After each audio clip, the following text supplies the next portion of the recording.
Nós vamos passar o Ministério da Palavra e eu quero convidar você, por gentileza, a abrir sua Bíblia em Eclesiastes, no capítulo 11.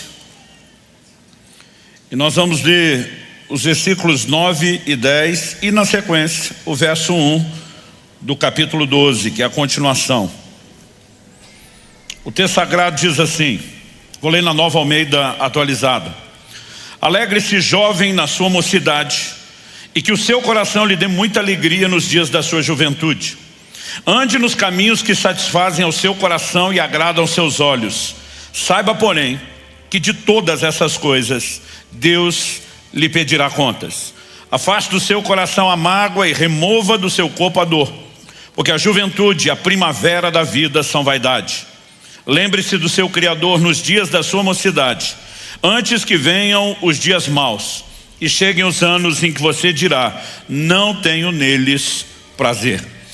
Meu Deus, pedimos graça, favor do alto, a liderança, orientação e aplicação do Teu Espírito, nos levando, ó Deus, não só à compreensão da Tua palavra, mas àquele lugar de resposta. Que de fato possamos, à semelhança do salmista, afirmar e viver de acordo com essa declaração: lâmpada para os nossos pés é a Tua palavra, luz para o nosso caminho. Que ela nos dê direção, que ela de fato se manifeste nas nossas vidas de maneira prática. É a nossa oração em nome de Jesus. Amém. Bom, eu quero tomar a declaração feita no livro de Eclesiastes, cuja autoria é atribuída a Salomão, e que em todo o livro reconhece que tudo na vida é vaidade. Basicamente, há coisas das quais as pessoas se alegram, se orgulham, mas são passageiras. E ele começa no verso 9 com um tom que parece encorajar a uma vida de festa. Alegre-se, jovem, na sua mocidade, que o seu coração lhe dê muita alegria nos dias da sua juventude.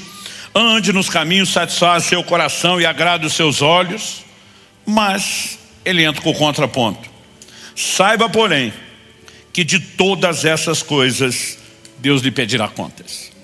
A verdade é que a palavra de Deus nos chama de forma frequente, recorrente, a uma lembrança de que a forma como eu e você vivemos, ela tem consequências. Em Hebreus, no capítulo 4, no verso 13, a Bíblia diz: não há criatura que não seja manifesta na sua presença. Está falando da presença de Deus. Pelo contrário, todas as coisas estão descobertas e expostas aos olhos daquele a quem temos de prestar contas. Haverá um dia de prestação de contas. Todas as nossas escolhas, tudo aquilo que eu e você fazemos, um dia estaremos diante do Senhor e inevitavelmente haverá prestação de contas. Em Romanos, no capítulo 14, no verso 12, a Bíblia diz assim: pois cada um de nós prestará contas de si mesmo a Deus. Então, o verso 10 de Romanos 14 também diz que cada um de nós vai comparecer perante o tribunal de Deus. Então deveríamos viver nossa vida como? Não de forma inconsequente, mas sim de forma consequente. Medindo nossas escolhas, entendendo que elas geram resultados, entendendo que tudo que nós plantamos, nós colhemos. Isso vale para o plano espiritual. O apóstolo Paulo diz em Gálatas, e falamos disso há pouco tempo aqui: o que semeia na carne, da carne colherá corrupção; o que semeia no espírito, do espírito colherá a vida eterna. Mas quando falamos de semeadura e ceifa, falamos de plantio e colheita não só para a eternidade, mas também nessa vida. E basicamente o chamado do pregador do livro de Eclesiastes, para mim e para você, diz respeito a focarmos em Deus. Lembre-se do seu Criador nos dias da sua mocidade. Mas ele diz: antes que venham os maus dias. E quando ele usa a expressão os maus dias, ele começa a apontar para o declínio da velhice. Se você observar, e depois nós vamos olhar para isso do verso 2, até o verso 7, ele começa a falar das limitações, que nós passamos a ter na velhice. E quando ele fala dos maus dias, isso não significa que necessariamente a velhice tenha que ser ruim, mas comparada à força, à disposição, aquele anseio de conquista, a capacidade de usufruir e ao tempo que temos, evidentemente, a mocidade, a juventude sai na frente. Mas ele está enfatizando algo importante. Eu e você precisamos olhar para frente, não só para o final da nossa vida, mas até mesmo para o que vem depois. E isso significa que não podemos viver uma vida imediatista, focada somente no presente. Nós precisamos estar de olho no futuro. O tema da minha mensagem hoje é: invista em seu futuro. E quando falamos do futuro, eu creio que há duas perspectivas que elas são muito importantes. A gente separá-las, entendê-las, que elas se complementam. Não significa que temos que escolher entre uma e outra, mas evidentemente temos que fazer a distinção para que a gente foque em cada uma delas de maneira distinta. Em primeira carta de Paulo a Timóteo, no capítulo 4 e no verso 7, diz: exercite-se pessoalmente na piedade. Depois de usar a alegoria do exercício, mas aplicada à piedade, ele diz: porque o exercício físico tem pouco proveito, mas a piedade para tudo é proveitosa, porque tem a promessa da vida que é agora e da que há de vir. Evidentemente ele não está desmerecendo o exercício. Eu durante muito tempo da minha vida li esse texto como se Paulo dissesse que o exercício físico não tem proveito. Ele está dizendo que tem pouco, mas pouco comparado com o quê? Porque esse é o ponto. Se você me perguntar: pastor Luciano, aqui hoje nesse auditório tem pouca ou muita gente? Eu vou dizer: depende. Comparado ao que cabe na minha casa, tem gente demais. Comparado ao que cabe no estádio da Arena, num dia de jogo, tem pouca gente. Porque o pouco ou muito depende do referencial de comparação. Então ele fala que o exercício tem proveito, mas ele diz pouco comparado ao quê? A piedade. Por quê? A piedade para tudo tem proveito. E ele faz essa distinção, porque ela tem a promessa da vida que é agora, terrena, e da que há de vir, a eternidade. E nós precisamos pensar que há algumas coisas que Deus nos propõe que vão impactar não só a vida atual, mas o que nós podemos chamar do porvir, aquilo que virá depois. Porque é fato que eu e você, precisamos olhar, e esse é um ensino bíblico repetido, recorrente nas Escrituras, precisamos olhar para a vida como passageira, como transitória, A palavra de Deus também enfatiza muito a questão da brevidade da vida. Alguns de nós não gostamos de pensar nisso, não gostamos de reconhecer isso, mas o tempo todo a Escritura nos chama a olhar dessa forma. Em 1 de Pedro, no capítulo 1, no verso 24, a Bíblia diz: porque toda a humanidade é como a erva do campo, e toda a sua glória é como a flor da erva. A erva seca, a flor cai. Dura pouco. Pode ter beleza, pode ter perfume, mas não dura muito. Mas ele contrasta o verso 25 dizendo: mas a palavra do Senhor dura para sempre. E quando eu e você somos chamados pelas Escrituras a considerar a brevidade da vida, é evidente que o foco da Escritura não é trazer desânimo ou depressão. É trazer em nós consciência e nos levar a uma resposta de preparação para aquilo que vem depois. É por isso que nós vimos aí a declaração de Eclesiastes que diz: a juventude e a primavera da vida são vaidade. Eu acho interessante ele relacionar a juventude com a primavera da vida. Primavera, certamente é a estação mais bonita e impressionante. As flores aparecem, o perfume está no ar, mas dura pouco, vai passar também. Da mesma forma como a juventude. E a palavra de Deus nos leva a ter essa percepção. Eu sei que alguns não gostam de pensar nisso, mas fato é que eu e você estamos dia após dia envelhecendo. E o envelhecimento está nos levando a um único lugar: ao final da vida. Olhando para as Escrituras, eu percebo que Deus quer que a gente tenha uma clareza de entendimento sobre essas coisas. Para quê?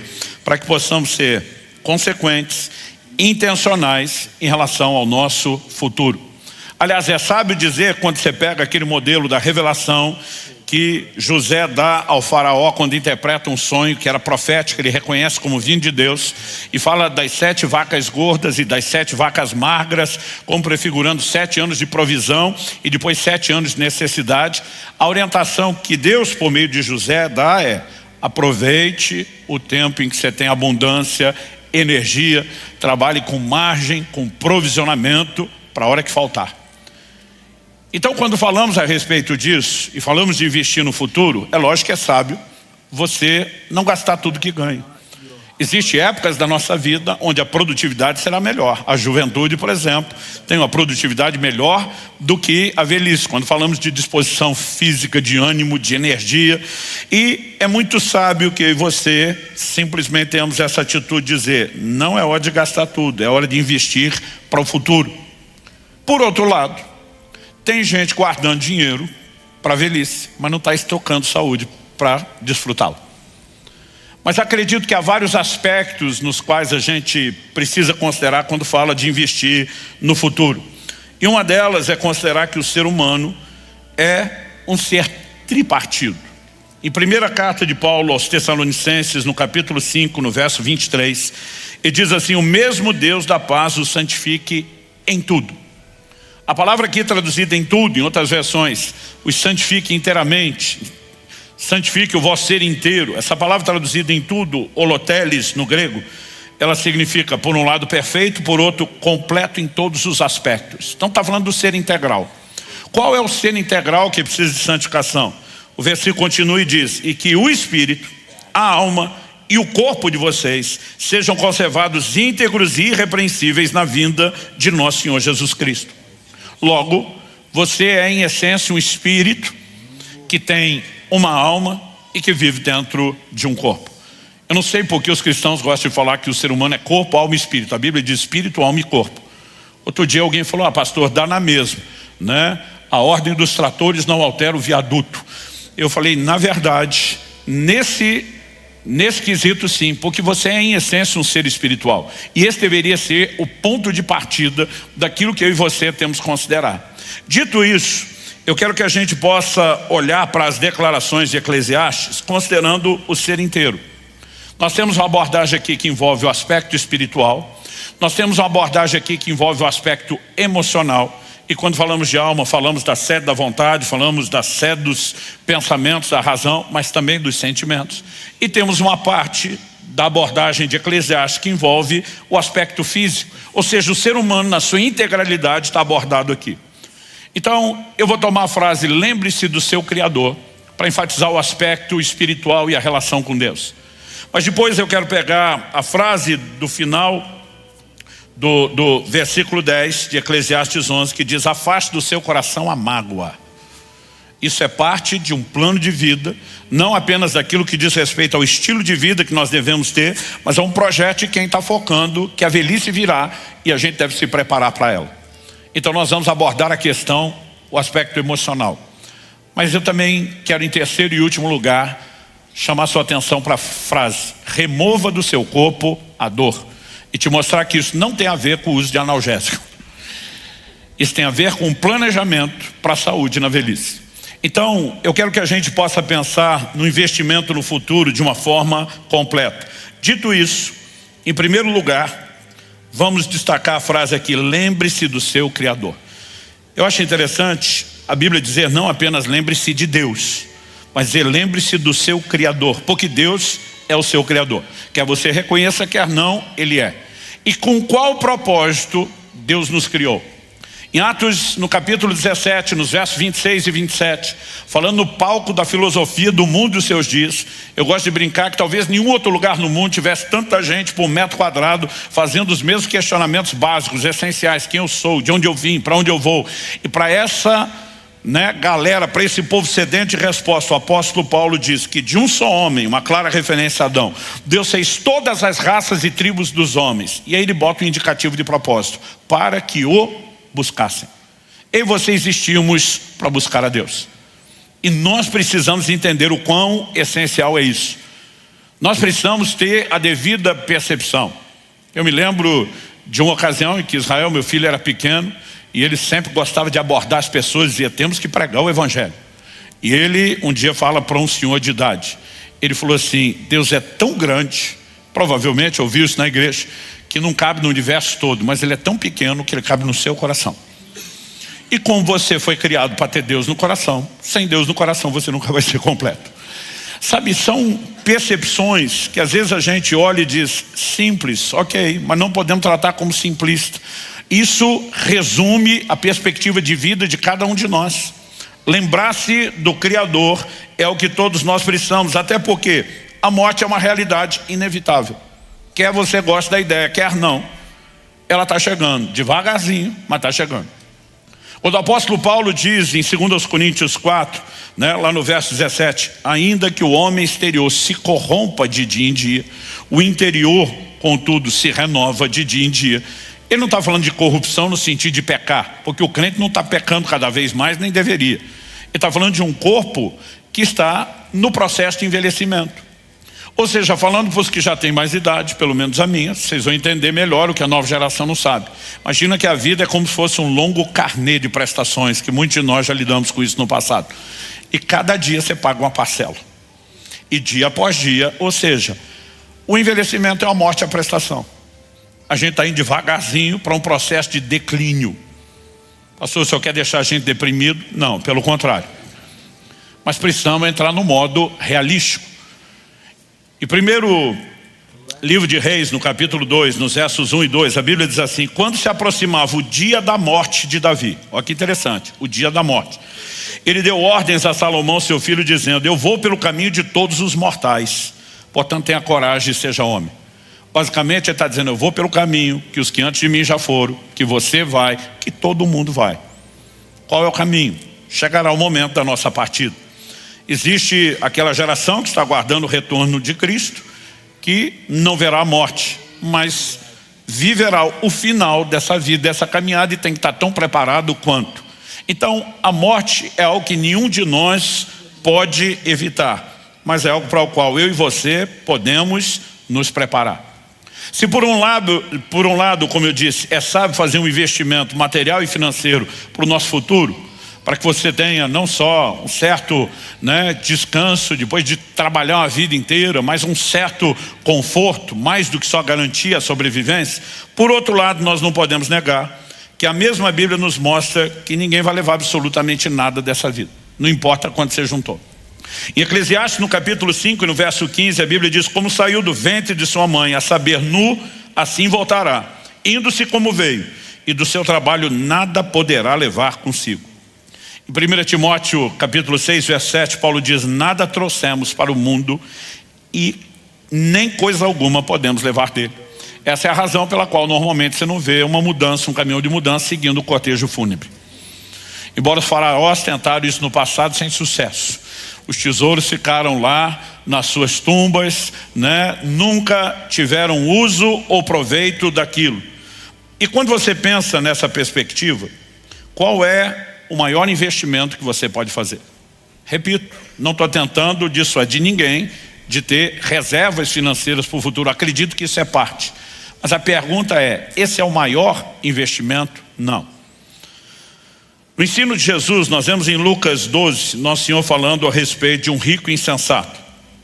E ele diz no verso 19 de Lucas 12 que o homem fala assim: então direi à minha alma, você tem depósito muitos bens para muitos anos, descansa, coma, beba e aproveite a vida. Mas Deus lhe disse: louco, essa noite lhe pedirão a sua alma, e o que você tem preparado, para quem será? Então Nosso Senhor arremata dizendo assim: é o que junta tesouros para si mesmo, mas não é rico para com Deus. O problema não é necessariamente ajuntar tesouros, é não ser rico para com Deus. Em Marcos 8:37, Nosso Senhor questiona: de que adianta uma pessoa ganhar o mundo inteiro e perder sua alma? Então, mais sábio do que uma reserva material e financeira é o investimento para toda a eternidade. E esse começa por meio do reconhecimento de que Cristo é o Salvador. A Bíblia diz que Deus deseja que todos os homens se salvem e cheguem ao pleno conhecimento da verdade. E no verso seguinte a Bíblia diz: e há um só mediador entre Deus e os homens, Jesus Cristo, homem. Essa é a essência da mensagem do Evangelho que nós pregamos. Toda pessoa nasce sentenciada a uma condenação eterna por causa do pecado como natureza, mas nasce precisando ouvir as boas novas do Evangelho, de que embora tenha essa condição de perdição, Deus providenciou a salvação. Mas a Bíblia diz que há um só nome dado entre os homens pelo qual importa que sejamos salvos. É por isso que Romanos 10:3 diz: todo que invocar o nome do Senhor será salvo. Só há salvação no nome de Jesus. Mas passou todo o meu investimento para a eternidade, a salvação? Não, esse é o primário, é o ponto de partida, é o principal. Mas para aqueles de nós que já invocamos o nome do Senhor Jesus, que já nos arrependemos, que nos apropriamos da salvação em Cristo, que nos é oferecida por meio da obra da cruz, a gente precisa pensar que ainda tem algo mais quando falamos da vida que há de vir, a eternidade. E esse investimento diz respeito ao quê? Ao galardão. Nós vimos vários textos que falam de prestação de contas. Independente de salvação ou perdição, para cada um haverá recompensa das obras. Então as pessoas que forem para o inferno serão julgadas segundo as suas obras. E mesmo que vivam o sofrimento de eterna perdição, vai haver retribuição em níveis distintos. Mas para todos os que são salvos, o apóstolo Paulo diz, importa que cada um de nós, segundo aos Coríntios 5:10, compareça perante o tribunal de Cristo, onde receberemos tudo aquilo que fizemos por meio do corpo. Também haverá recompensa distinta para os salvos. Ou seja, o céu não terá o regime socialista que alguns estão esperando, né? Que todo mundo vai entrar e desfrutar exatamente dos mesmos níveis de recompensa. Então, quando nós entendemos isso, é sábio prestar atenção em todo o ensino bíblico sobre galardão e recompensa. Em 1 Coríntios, no capítulo 3, dos versos 10 a 15, a Bíblia diz, segundo a graça de Deus que me foi dada, lancei o fundamento como sábio construtor, e outro edifica sobre ele. Porém, cada um veja como edifica. Eu vou enfatizar isso. Porém, cada um veja como edifica. Porque ninguém pode lançar outro fundamento além do que foi posto, o qual é Jesus Cristo. E se o que alguém edifica sobre o fundamento, agora estamos falando de quem já tem Jesus, o fundamento, mas o que será construído sobre ele. Se o que alguém edifica sobre o fundamento é ouro, prata, pedras preciosas, madeira, feno ou palha, a obra de cada um se tornará manifesta, pois o dia a demonstrará, porque será revelada pelo fogo, e o fogo provará qual é a obra de cada um. Se aquilo que alguém edificou sobre o fundamento permanecer depois do fogo, evidente, esse receberá recompensa. Se a obra de alguém se queimar, esse sofrerá dano, porém ele mesmo será salvo, mas como que através do fogo. Então, ao olhar para as Escrituras, é evidente que mesmo para os salvos, pode não haver a recompensa das obras. E existe gente salva que terá a recompensa. Então Paulo usa a analogia, o fundamento já foi posto, é Jesus. Mas o que é que nós estamos construindo em cima do alicerce? Ele diz, se o prédio for de ouro, prata, pedras preciosas, ele não está dizendo que literalmente alguém faria paredes e telhados só de ouro, prata e pedras preciosas, mas ele está falando de uma construção na qual você atribui valor, dedicação e põe não só o melhor material, mas ele está falando de materiais que resistem ao fogo. Mas ele diz que a construção também pode ser madeira, feno ou palha, que quando o fogo vem, não sobra absolutamente nada. Ele diz, se resistir ao fogo, uma construção boa de qualidade, recompensa, galardão. Se não resistir, dano. Comparado ao que tem galardão, vai ter perda. Isso não significa que deixou de ser salvo. Mas há outras formas de recompensas complementares que Deus não sinalizaria estar à minha sua disposição se Ele não quisesse, de alguma forma, nos estimular em relação a isso. Quem está entendendo? Então, quando falamos a respeito de não levar nada dessa terra, você não leva dinheiro, não leva nenhum tipo de aquisição de bens. Nós, por outro lado, precisamos ter em conta que é uma única coisa que você vai levar dessa vida. A única coisa que você vai levar daqui. Apocalipse 14:13 diz, então ouvi uma voz do céu dizendo, escreva, bem-aventurados os mortos que desde agora morrem no Senhor. Sim, diz o Espírito, para que descansem das suas fadigas, pois as suas obras os acompanham. A única coisa que vai acompanhar a mim e você quando nós partimos são as nossas obras, tudo que nós fizemos, porque são com elas que nós vamos chegar diante do tribunal. E são por elas que receberemos as nossas recompensas. Então, quando falamos de investir no futuro, em primeiro lugar estamos botando a eternidade. Começamos com o entendimento da salvação em Cristo, a primeira área de investimento que precisa ser resolvida, e a segunda é entender essa percepção de recompensa.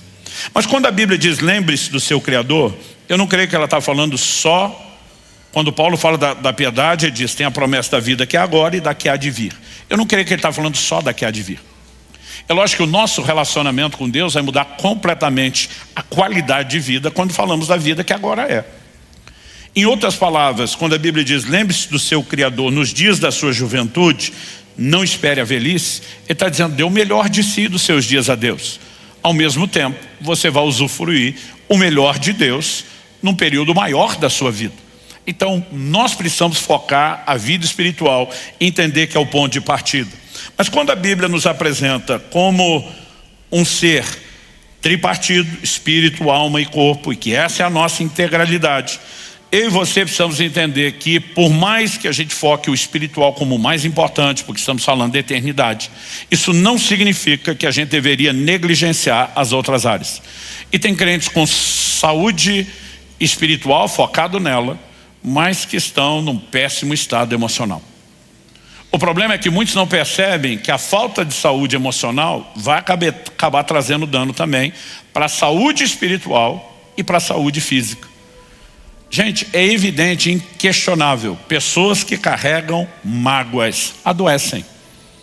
Aliás, alguém definiu o ressentimento mais ou menos dessa forma, que o ressentimento é como se você tomasse um pouco de veneno todo dia esperando que quem te feriu morra, mas quem está se matando é você.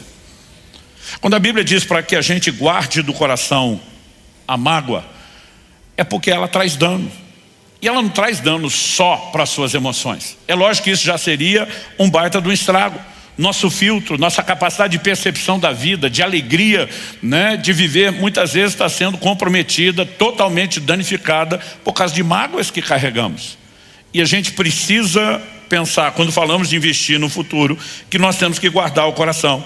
Hebreus capítulo 12, verso 15 diz, cuidem. E a Bíblia não pediria cuidado se eu e você não corrêssemos algum nível de risco, não houvesse alguma vulnerabilidade, alguma probabilidade de tropeçar na área. Cuidem para que ninguém fique afastado da graça de Deus e que nenhuma raiz de amargura brotando cause perturbação e por meio dela muitos sejam contaminados. Antes de falar do dano relacional, porque quem está amargo vai contaminando, ele contamina não só a sua vida, mas contamina outros. A Bíblia diz, cuide para que ninguém se prive da graça de Deus. Porque problemas emocionais nunca são só emocionais. Aliás, o verso anterior, eu li Hebreus 12, 15. O 14 diz, seguir a paz com todos e a santificação sem a qual ninguém verá o Senhor. Dentro da visão de santificação, ele vai falar sobre guardar o coração para que não haja raiz de amargura. Porque a raiz de amargura vai trazer dano não só para a nossa emoção, vai afetar não só a saúde física, mas afeta também a saúde espiritual. Então a gente deveria guardar o coração para que ninguém seja tocado pela raiz de amargura. Pastor, e quando a gente não guardou e a raiz entrou? Aí tem que expurgar o veneno, tem que eliminar o mal. Colossenses capítulo 3, verso 3 diz, suportem-se uns aos outros e perdoem-se mutuamente. Eu gosto desse mutuamente, porque às vezes a gente acha que é só a gente tem que perdoar alguém. E a gente esquece quantas vezes causou dano e precisou de perdão ou ainda vamos precisar. O texto diz, perdoem-se mutuamente, caso alguém tenha motivo de queixa contra outra pessoa. Assim como o Senhor perdoou vocês, perdoe também uns aos outros. Se você pensar só no aspecto emocional, já seria um bom motivo para guardar o coração da mágoa. Uma das coisas que fez eu de cara me apaixonar pela Kelly. Seu sorriso está me distraindo, meu amor. Foi a forma com que ela leva a vida com leveza. A prioridade de tratar as coisas pela perspectiva da alegria, né? E ao mesmo tempo da leveza. Então assim, sem estresse, né? Enquanto eu já vivi altas cargas de estresse, eu vejo assim, a Kelly fazendo questão de dizer, dá para a gente simplificar. Mas não se trata só desse impacto na qualidade de vida emocional, que só isso já seria um belo investimento. A pergunta, como nós dissemos antes, é como é que isso afeta a vida espiritual? Nos priva da graça de Deus, nos desconecta de receber o que Deus tem. Jesus diz que quem não perdoa não será perdoado. Ele perde todo o investimento que fez na vida espiritual quando não cuida do investimento da vida emocional. E ainda dá lugar para que Satanás age. Olha o que Paulo diz em 2ª Epístola aos Coríntios, no capítulo 2, versos 10 e 11. A quem vocês perdoam alguma coisa, eu também perdoo. Pois o que perdoei, se é que perdoei alguma coisa, eu fiz por causa de vocês na presença de Cristo. Aliás, esse é o lugar de praticar o perdão, na presença de Cristo. diante da consciência de que ele está olhando e com os recursos dele, na presença de Cristo, para que Satanás não alcance vantagem sobre nós, pois não ignoramos quais são as intenções dele. Então primeiro ele está dizendo que o diabo pode levar vantagem sobre alguns e que a gente não deveria ser inocente. Paulo está dizendo, nós sabemos quais são suas intenções. Outra tradução diz, não ignoramos suas maquinações. Quais são as iscas, as armadilhas que ele quer colocar diante de nós. E a ofensa é uma delas. Porque Jesus diz que quem não perdoa vai para a prisão. Não é só prisão emocional, também espiritual. E diz que quem não perdoa entrega aos verdugos, torturadores. Então tem gente não só perdendo saúde física, né, emocional e espiritual por falta de perdão. Nós precisamos guardar o coração. Agora eu não sei você, teve uma época que eu lia sobre Deus mandando a gente perdoar. E meu senso de justiça, desde que eu me entendo por gente, sempre foi muito forte. Eu dizia, não é justo. O cara faz o que quer, agora eu tenho que perdoar. Para mim é como se Deus amasse mais o ofensor do que o ofendido. Mas se você olhar para o ensino bíblico como um todo, em primeiro lugar, não há perspectiva de Deus ser injusto. Hebreus 6,10 diz, Deus não é injusto. A justiça é a base do seu trono, do seu caráter. Então você vai ver afirmações na Bíblia como a ira do homem não opera a justiça de Deus. Em outras palavras, Deus está dizendo, se você quer se vingar, você vai fazer a sua justiça, a minha não entra em operação. Mas se você quer que eu seja o justo juiz, sai do caminho. Larga a mão de ser besta, com o perdão da palavra, e tentar ser você o juiz do que você não sabe, né, e nem como fazer, e deixa comigo. O perdão não significa injustiça. O perdão significa que Deus nos dá uma oportunidade de não continuar sofrendo além do que nos fizeram, simplesmente porque agora guardamos a mágoa. Um dia eu estava tentando levar uma pessoa a perdoar. Era um familiar que nem vivo estava mais. Ou seja, não é a pessoa do outro lado que precisa do perdão. Era ele que precisava expurgar o veneno. E ele falou, não perdoo de jeito nenhum. Falei, criatura, pensa assim na sabedoria da sua decisão. Essa pessoa arruinou sua vida na época que fez o que fez. Arruinou sua vida até hoje com a mágoa que você carrega. E mesmo depois que morreu, você vai deixar ela te atazanando o resto da vida. Aí a hora que eu falei isso, ele falou, não vou dar essa moral para ela. Falei, não mesmo. Vamos derrubar. E de repente ele falou, poxa pastor, o senhor me enganou. Eu falei, não te enganei. Você estava enganado, era antes. Você precisa entender que o perdão não é só pelo outro. Quando Deus está dizendo para você perdoar, é porque Ele ama você, não só o seu ofensor. Ele quer que você se livre do veneno, daquilo que está intoxicando a sua alma. Quem está entendendo? Porque toda falta de controle sobre emoções, de qualquer tipo, nos deixa vulneráveis, sem proteção. Provérbios 25:28 diz, como cidade derrubada que não tem muralhas, assim aquele que não tem domínio próprio. Perdeu o controle, seja para se irar, seja não conseguir perdoar. Cidade derrubada que não tem muralhas. Qual era a função das muralhas? Proteger a cidade. Perdeu a capacidade de se proteger, vai ser devastado. Vai ficar como cidade derrubada. Então, eu e você precisamos guardar o coração. É um baita investimento para o futuro. Não só para a sua qualidade de vida emocional, mas como dissemos, vai afetar a parte espiritual que já focamos primeiro. E vai afetar aquela que eu quero falar agora. Remova do seu corpo a dor. O envelhecimento é inevitável, assim como as suas consequências. Em 1 Reis, no capítulo 1, no verso 1, o livro começa dizendo, quando o rei Davi já estava bem velho, envolviam-no com roupas, mas ele não se aquecia. Existem inúmeros desconfortos que estão relacionados ao envelhecimento, e eles são inevitáveis. No entanto, a Bíblia está dizendo que nós podemos remover do corpo a dor. Então, existe algum tipo de sofrimento que ele não é necessariamente inevitável, ou se for a intensidade dele, ela pode ser suavizada. E aí, qual é o contexto dessa ideia do remova do seu corpo a dor? A gente leu Eclesiastes 11, os versos 9 e 10, emendamos o verso 1 do 12, porque a Bíblia não foi escrita com essa divisão de capítulos e versículos. Isso aí foi feito para nos ajudar a achar onde é que estão os textos. Mas eu não sei se você sabe, a divisão da Bíblia em capítulos foi feita só no ano 1200 da era cristã. E houve uma segunda divisão, uns 300 anos depois, em versículos, quando o Brasil já tinha sido descoberto. Isso é só para nos ajudar a achar. Mas se tem a parte boa, tem a parte ruim. Qual a ruim? Às vezes a gente fragmenta. Já li o capítulo 11. E a gente perde a continuação do pensamento que nos ajudaria a ter a visão maior. Então depois de dizer no verso 1, lembre-se do seu Criador nos dias da sua mocidade, antes que venham os dias maus e cheguem os anos em que você dirá não tenho prazer neles. Na sequência, eu vou ler agora na NVI, a Nova Versão Internacional. Ele diz assim, antes, ele continua a ideia, lembre-se do seu Criador, antes que venham os dias maus, os que não têm prazer. Ele diz, antes que se escureçam o sol e a luz, a lua e as estrelas, e as nuvens voltem depois da chuva. O que ele está falando com a nuvem? Aquilo que rouba a claridade. Como é que ela volta depois da chuva? Houve a precipitação, a nuvem sumiu. Mas ele está falando do quê? De perda da capacidade visual, processo de envelhecimento. Ele segue e diz assim, quando os guardas da casa tremerem. Algumas traduções incluíram uma explicação que não está no original. Quando os guardas da casa, os teus braços tremerem. Quem são os guardas da casa? Aquilo que te permite se proteger. Aí ele segue e diz assim, e os homens fortes caminharem curvados. Outra tradução, em vez de homens fortes, falou, e as suas colunas se encurvarem. Está falando das pernas. Quando pararem os moedores por serem poucos. Perda dos dentes.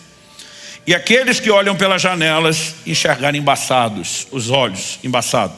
Quando as portas da rua forem fechadas e diminuir o som da moagem, perda de audição. Quando o barulho das aves o fizer despertar, sono leve, mas o som de todas as canções parecer fraco. Eu ouço passarinho que eu não quero ouvir cantar, mas a música eu quero prestar atenção, eu não estou ouvindo direito. Declínio da condição física. Quando você tiver medo de altura e dos perigos das ruas, quando florir a amendoeira e o gafanhoto for um peso, e o desejo já não se despertar. E o desejo não é só aquilo que você pensou. É toda forma de desejo. O texto diz, então o homem se vai para o seu lar eterno. E os pranteadores, aqueles que vão chorar sua partida, já vagueiam pelas ruas. Sim, lembre-se dele. Dele quem? Do Criador. Antes que se rompa o cordão de prata ou se quebre a taça de ouro.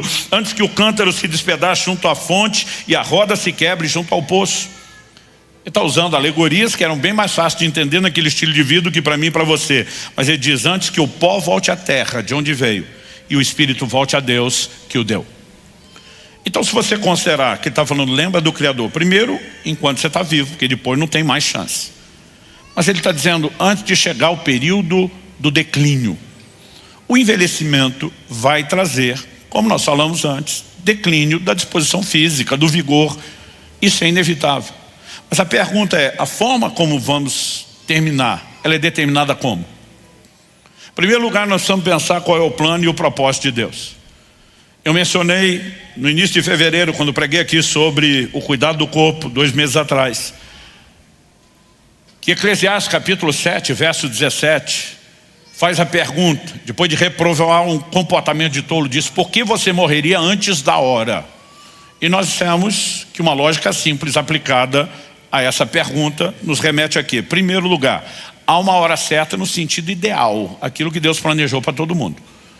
Mas que essa hora não é inflexível. Alguns nós podemos antecipar, outros nós podemos postecipar.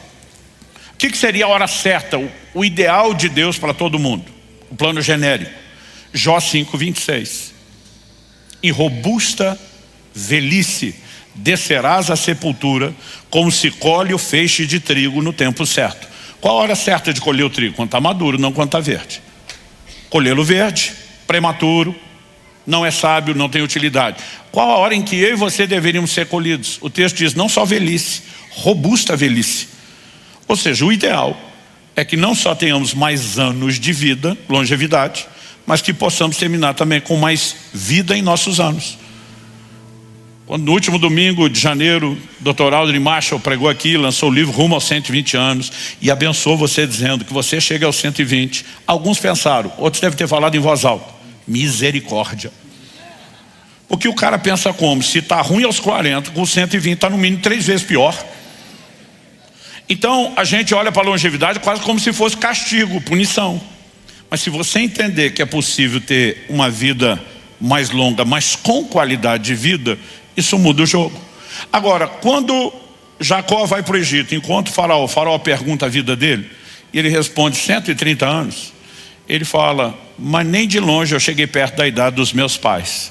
está se referindo ao pai e ao avô. Mas em algum momento você também vê ele dizendo que ele sofria à noite na geada do deserto, durante o dia, debaixo de um sol escaldante, no tipo de trabalho. A pergunta a ser feita é: o estilo de vida que nós adotamos pode influenciar a duração da nossa vida? Com certeza. Não só o tempo, mas a qualidade. Então, quando a Bíblia diz remove do seu corpo a dor, não está dizendo que nós vamos parar o processo de envelhecimento.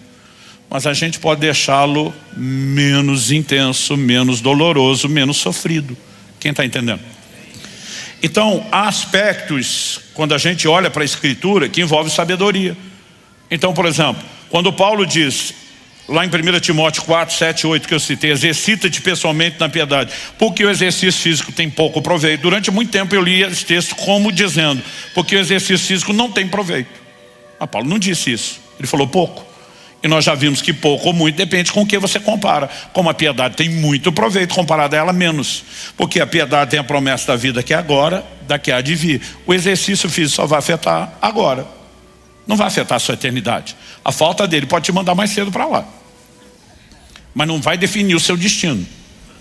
Agora, quando é que nós queremos cuidar do corpo e amenizar o impacto do envelhecimento? É agora, gente. Então, quando falamos desse nível de investimento do futuro, nós precisamos entender que, entre tantas coisas, uma alimentação mais saudável, e não estou falando só de quantidade, embora todos os pesquisadores de longevidade, eles têm apontado para uma única direção. E estamos falando de pesquisa e mais pesquisa que vem sendo feito por décadas e décadas, estudos empíricos, não importa se estamos falando de estudo com levedura, inseto, camundongo, macaco ou ser humano. Quer viver mais, coma menos. Fala para alguém ao seu lado, fala: quer viver mais? Coma menos. Mas não é só a quantidade, a gente tem falado sobre a qualidade. Anos atrás eu tive que cortar o açúcar, que eu passei a chamar de o anjo da morte. Eu tive que cortá-lo na raiz, porque eu fiquei diabético. Quando a diabetes foi embora, eu tinha habituado a viver sem ele. Então na época não era a consciência do dano que ele faz. Mas os neurologistas estão apontando o impacto que o açúcar e vários derivados aí dos carboidratos em excesso que nós consumimos tem sobre o cérebro. Nós vamos falar principalmente do açúcar. Gente, tomografias mostram que a resposta do cérebro ao açúcar é a mesma ou pior, mais intensa, do que a resposta que é dada à cocaína e heroína. Ou seja, a maioria é viciada em açúcar, só não ficar doido, não vai ser preso por isso. Aí você chama o crente para jejuar e fala: não, vou morrer, porque ele entra no choque cetogênico, ele tem um desespero, é um adicto, que é o jeito bonito de chamar, viciado. E tem muito veneno, né, trazendo danos. E eu tenho visto esses neurologistas abordarem que a maior epidemia, não só de Alzheimer, Alzheimer já está sendo tratado, gente, com uma diabetes tipo 3. Isso significa o quê? Causa primária, alto consumo de açúcar. Agora, não só o Alzheimer, mas outras formas de demência, elas derivam de uma alimentação errada, e essa é a causa principal. Todos os estudos, vou repetir, feito com leveduras, inseto, camundongo, macaco e mesmo algum nível de observação nos seres humanos, mostra que o fator número 1 de aceleração de envelhecimento se chama açúcar. E a gente quer defender isso porque é bom para o paladar. A minha pergunta é: você quer investir só em algo que é bom para o seu paladar agora ou para o seu futuro? Porque o que é bom para o paladar muda, meu querido. Um dia alguém falou para mim, Deus o livre, me viu tomando um café expresso sem açúcar, falou: se eu botar isso na boca eu cuspo. Eu falei: antigamente também cuspia. Aí ele falou: o senhor já bebeu com açúcar? Eu falei: defina beber com açúcar. Eu falei: quando eu mexia eu largava a colherinha em pé no final, que ela nem tombava para o lado. Foi como se acostumou. Eu falei: horrível no início, hoje se eu botar o doce na boca eu cuspo. Então até o que é agradável ao paladar você se adapta, mas a pergunta é: o que é que você quer para o futuro? Então os neurologistas estão dizendo que não só o consumo de açúcar, mas de glúten vai produzir a maior epidemia de demência de idosos e autismo de crianças jamais vista. A gente não pode simplesmente ficar olhando para isso e dizer: não, esse negócio de preocupar com saúde, com alimentação é assunto da modinha. Não. orientações bíblicas sobre o seu futuro. Como é que você quer terminar? Então nós temos que regrar várias coisas, mas além da alimentação, sono, algumas questões que a Bíblia já aborda. Eu preciso falar um pouquinho do exercício, gente, porque a gente não tem noção do impacto que isso tem. Se você quer prevenir demência na velhice, pode ir melhorando sua alimentação, seu sono, mas o fator principal de prevenção que os neurologistas, os pesquisadores estão abordando, exercício cardiovascular. A irrigação sanguínea, né, produzida no cérebro por esse tipo de exercício, tem o poder de produzir neuroneogênese, a formação de novos neurônios. Então não sei você, mas eu quero ser o velhinho da cabeça boa. E eu quero trabalhar intencionalmente para isso, porque investir no futuro não é só guardar dinheiro, a gente tem que investir na eternidade, mas tem que estocar saúde, porque tem gente que está guardando dinheiro e não vai ter saúde para usufruir. Agora, eu também não quero chegar lá na frente com o velhinho da cabeça boa em perna ruim, porque chega uma hora que os guardas da casa começam a perder a força, as colunas também. Por quê? A partir dos 30 anos de idade, em média, inicia-se um processo lento, gradativo de sarcopenia, perda de massa muscular. Então imagina o seguinte, você tem aquela pessoa que falou, não vou comer lixo, eu vou descansar. Ela simplesmente foi sobrevivendo, assistiu alguns amigos que morreram de doença cardiovascular, de derrame, outros que não só por questão genética, mas um estilo de vida, e às vezes até alimentando mágoas, desenvolveram seus cânceres, sobreviveu, chegou na velhice. Você sabe qual é uma das principais causas de morte não natural na velhice? Para quem chegou lá, ou seja, já passou boa parte dos desafios. Queda. Pastor, queda. A pessoa morre do tombo. Não, dos desdobramentos.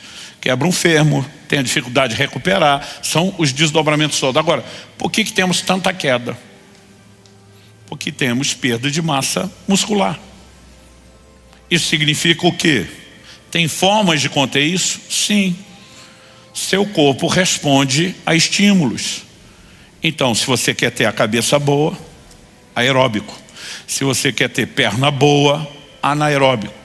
Quando se estuda, falando de longevidade, as chamadas zonas azuis, os lugares das concentrações de centenários no planeta, você vai achar pontos comuns. Além de uma boa alimentação, né? Além desses vários fatores. Você pega, por exemplo, Okinawa no Japão. A maioria deles, desde o tipo de móvel e atividade, eles agacham e levantam o tempo todo. Fortalecem as pernas.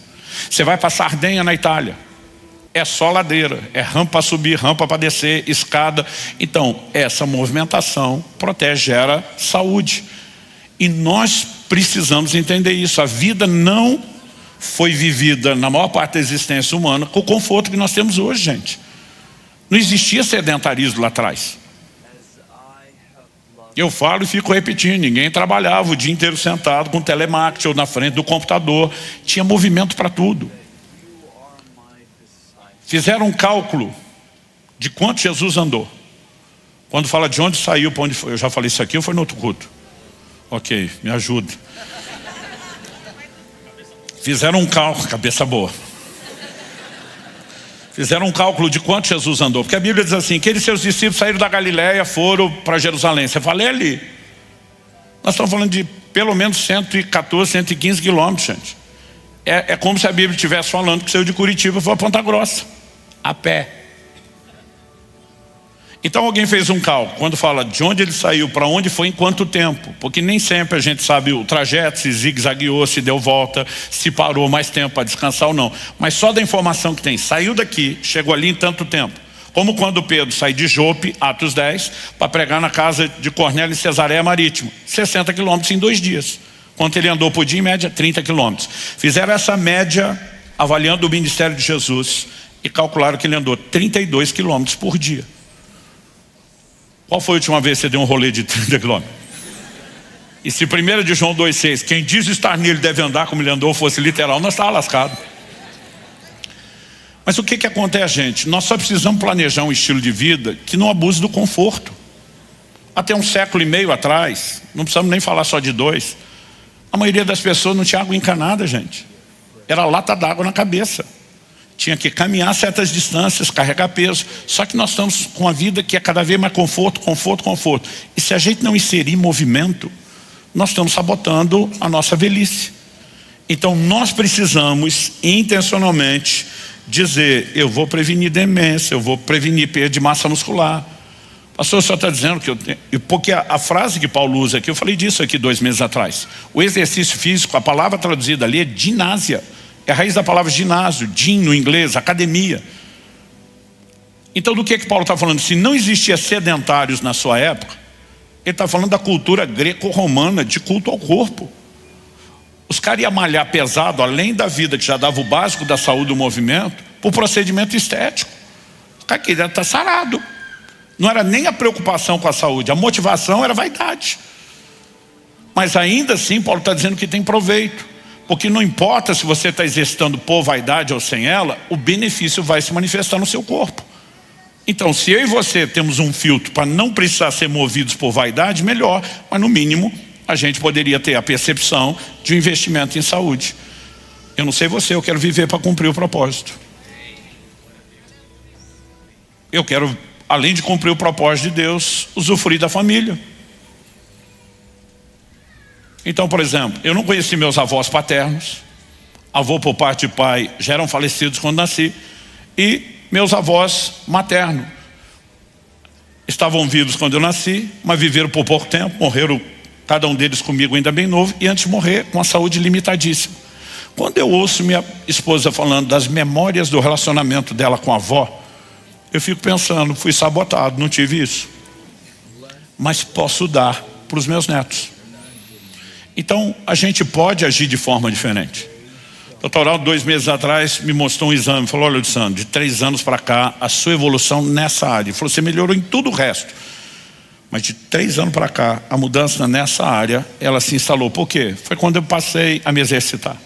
Então ele falou: você perdeu tantos quilos de gordura, ganhou tantos de massa magra, mas o que me chamou a atenção é quando ele mostra a melhora da elasticidade das artérias. Eu nem sabia que tinha exame para controlar isso, muito menos que eu estava sendo mapeado. Ele falou: olha a melhora absurda da elasticidade das suas artérias, e diz assim, em especial a aorta. Quando ele falou isso, me bateu o pensamento. Meu pai faleceu aos 63 anos, dissecção da aorta. Eu falei para ele, para, doutor, só está dizendo, se meu pai estivesse fazendo o que eu faço agora o tempo todo, ele não tinha tido a dissecção da aorta. Ele falou: não. Falei: poderia estar curtindo os bisnetos hoje? E eu e você precisamos fazer escolhas. Deus diz: eu coloco diante de vocês a vida e a morte. Ele diz: hashtag escolhe vida, escolhe direito. Mas ele está dizendo: a escolha é sua. Eu te dou orientação, eu te aponto o caminho, mas você precisa fazer. Então, de vez em quando, a gente vai voltar a tocar em assuntos como esse. E a preocupação não é vender o livro do Cuidar do Corpo, do Rumo aos 120 anos, que por sinal está à sua disposição na livraria da igreja e ajuda projeto social. Se nós começarmos a cuidar, falando em redução, gente, alimentar, pensando em longevidade, o jejum, ele tem um poder de limpeza no seu corpo extraordinário. Você consegue imaginar se a gente tirasse um dia por semana para jejuar, e a gente, além de não sobrecarregar o nosso organismo, a gente pegasse o alimento que não vai comer e colocasse na mesa de quem não tem? Você pratica algo que muda a sua vida espiritual, beneficia seu corpo com saúde, faz diferença na vida dos outros. Um dia por semana significa 1/7 da sua alimentação, não só de ingestão calórica indo embora, mas estamos falando de sobrecarga. A gente pode planejar um envelhecimento saudável. Pastor, descobri tarde, diminua os impactos. Eu e você podemos ser inteligentes e investir no futuro, porque não adianta você só guardar o dinheiro e não ter saúde para desfrutar. Então cada um precisa achar suas motivações. Eu quero terminar dizendo, minha primeira motivação foi entender que eu tenho que glorificar Deus no meu corpo, glorificar meu Criador e o Redentor que é dono do meu corpo. A segunda foi decidir, como falamos na outra mensagem sobre o cuidar do corpo, viver para cumprir o propósito.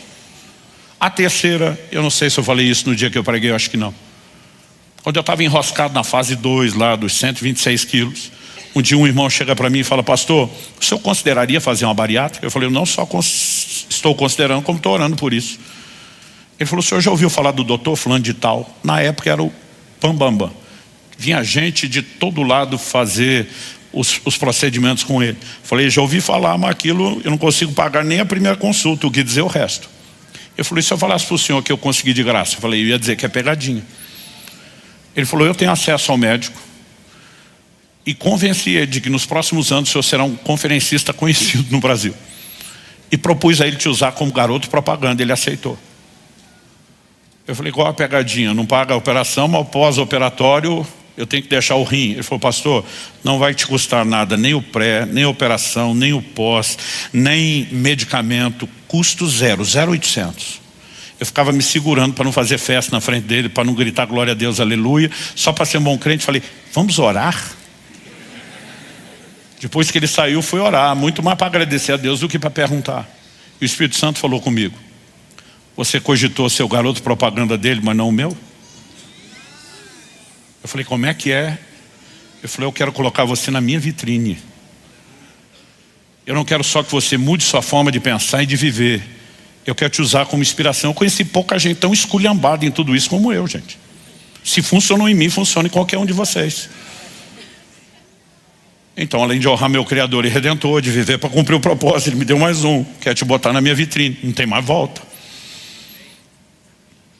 Mas anos atrás, quando meu filho me disse que eu ia ser avô, ele me deu um motivo adicional. Cada um pode achar seus motivos adicionais. Dr. Aldo disse que Deus falou com ele, pare de investir no futuro marido da sua futura viúva. É um bom motivo. Está trabalhando, juntando dinheiro para deixar a mulher bem e outro vir desfrutar de tudo, da grana e dela. Mas quando meu filho me disse que eu ia ser avô, eu pensei, peraí, eu não tive, mas posso dar, eu tomei a decisão. E uma dessas decisões foi, eu não quero só estar lá, vivo. Eu quero estar cheio de ânimo e disposição. Então minha decisão foi, eu vou cansar meus netos. E até agora está funcionando. Minha netinha ainda está para fazer 4 anos, mas quando ela falar para mim, cansei, eu digo, yes. Vamos ver a hora que ela chegar na pré-adolescência. Nós podemos investir no futuro espiritual, emocional e saudável, por escolha, por inteligência de ouvir a sabedoria bíblica. E a minha oração é que você faça isso. Vamos ficar em pé para parecer que está acabando?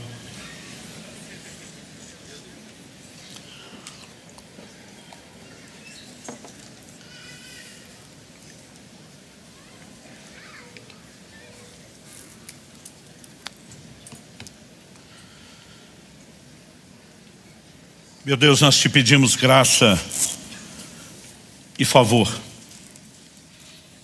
Eu creio que há pessoas, tanto aqui no nosso meio como nos assistindo, que não resolveram ainda nem o primeiro passo de reconhecer a sua necessidade de salvação em Jesus Cristo. E ao mesmo tempo que só nele e em nenhum outro nome é que encontramos essa solução. Mas aqueles que talvez já deram esse primeiro passo, mas não estão construindo um galardão e uma recompensa eterna. E nós clamamos por uma capacidade de resposta nesse investimento da vida espiritual. Alguns de nós, apesar da salvação, não estamos cultivando uma vida de intimidade. E não estamos desfrutando do impacto que a piedade tem na vida que é agora. Nós oramos por toda forma de ajustes acontecendo nessa hora. Aqueles, ó Deus, que talvez até resolveram as primeiras questões, mas estão enroscados na saúde emocional. Não conseguiram afastar do coração a mágoa. Nós oramos que o Teu Espírito traga a manifestação dos céus. Não só o lembrete de que esse mal tem que ser expurgado, mas Pai, eu oro pela graça, para na presença de Cristo, o perdão ser praticado, o coração ser limpo e restaurado. Mas aqueles que talvez, ó Deus, não estão fazendo o investimento em saúde e precisam de ajustes, nós também queremos pedir pela sabedoria do alto. Não importa a área, nós queremos trabalhar o investimento e olhar para cada uma dessas áreas como complementares, não necessariamente como divergentes. Oramos que o Senhor dê sabedoria, inclusive para aqueles que podem melhorar, ó Deus, no que diz respeito às reservas financeiras também. Mas nós oramos que não só haja lembrança da importância disso, que haja a sabedoria do alto, a liderança do Teu Espírito Santo na aplicação dessas verdades e uma condução prática das nossas escolhas e decisões. Que nós possamos fazer coro com o salmista dizendo: lâmpada para os meus pés é a Tua palavra, luz para o meu caminho, andar à luz da sabedoria da revelação bíblica. Nós oramos em nome de Jesus, e para a glória de Deus.